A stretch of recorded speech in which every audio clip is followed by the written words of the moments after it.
Hi, everybody. My name is RLombardino, and this is Translation Confessional.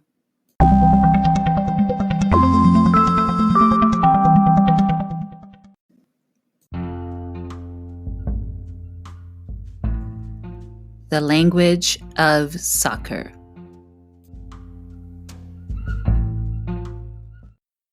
If there is one stereotype I fit into as a Brazilian, is that soccer is my religion.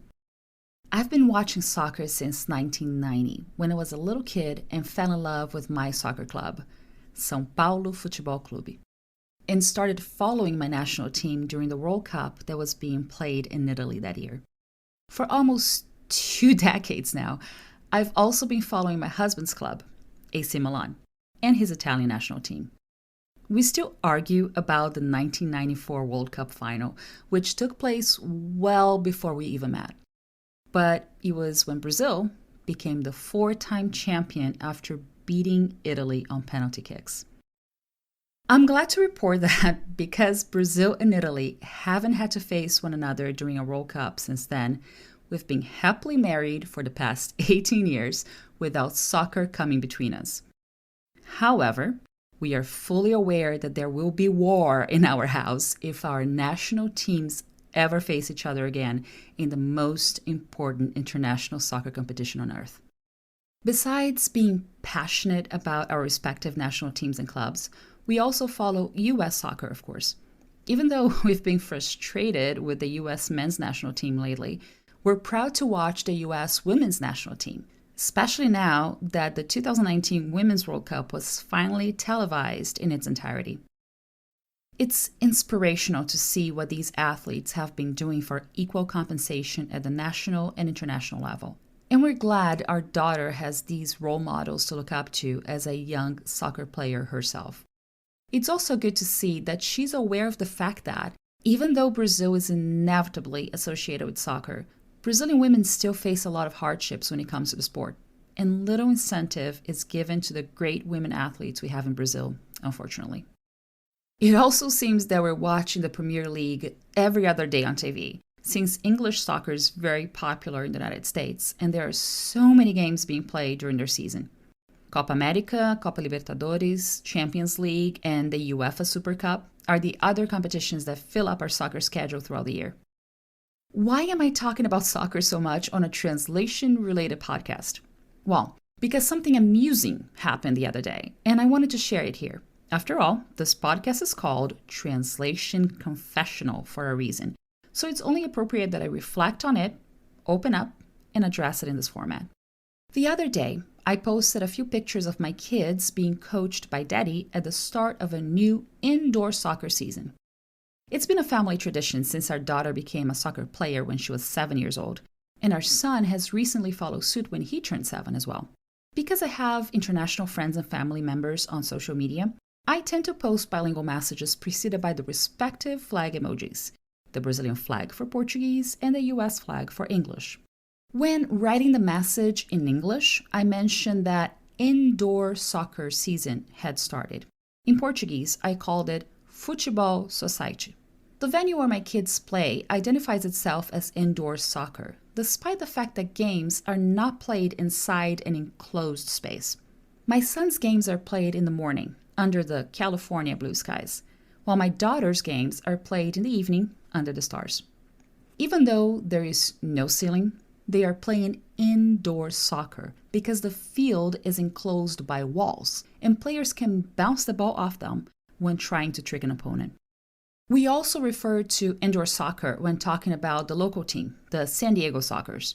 They do play inside an arena that has a ceiling, but even if they played in an open stadium, the fact that there are walls around a turf field is sufficient to designate the sport as indoor soccer. In other words, there isn't such a thing as outdoor soccer.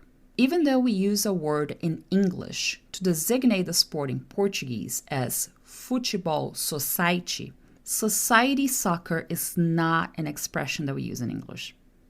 So, when a fellow translator whom I believe has English as his second language decided to mansplain soccer to me, I had to take a deep breath and try to use an educational yet non-condescending tone when replying to his explanation.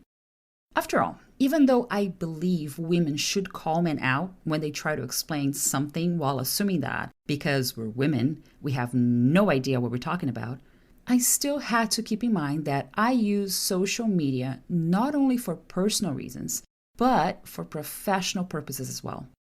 In other words, I am fully aware that we're always being watched carefully by peers and potential clients, and our behavior online can reflect either badly or positively on us as professional translators and interpreters. It all depends on the choices we make and how we engage people on the other side of the screen. I explained to the mansplainer that, despite the lack of ceiling, the sport is indeed called indoor soccer because of two things: the walls surrounding the field and the material used on the field, which he called synthetic grass, a term that is not wrong and can be easily understood if referred to that way, but that is more commonly known as turf in English. Had the kids been playing on an indoor court like a basketball court, the sport would be called futsal, not indoor soccer. I added a link to my comment to use the local futsal school as an example, before the mansplainer had the urge to tell me that I was using a Brazilian word, futsal, incorrectly in English.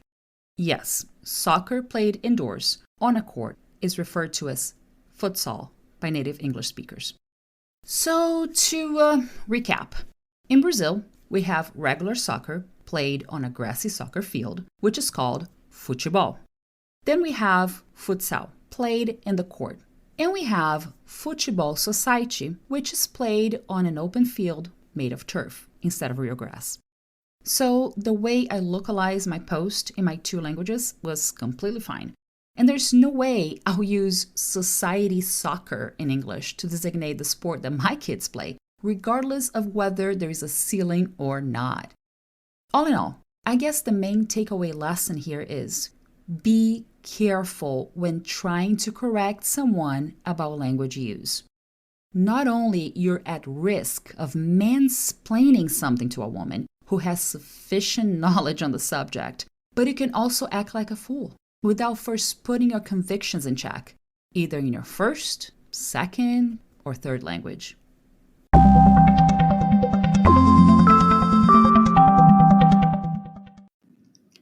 Send me an email at rlombardino@wordawareness.com or leave a voice message on my Anchor page. If I get enough feedback and voice messages, I can go back to the subject and post a special podcast episode with everyone's opinion on this very same theme. By the way, my Anchor page is anchor.fm/translation-confessional. I look forward to hearing from you.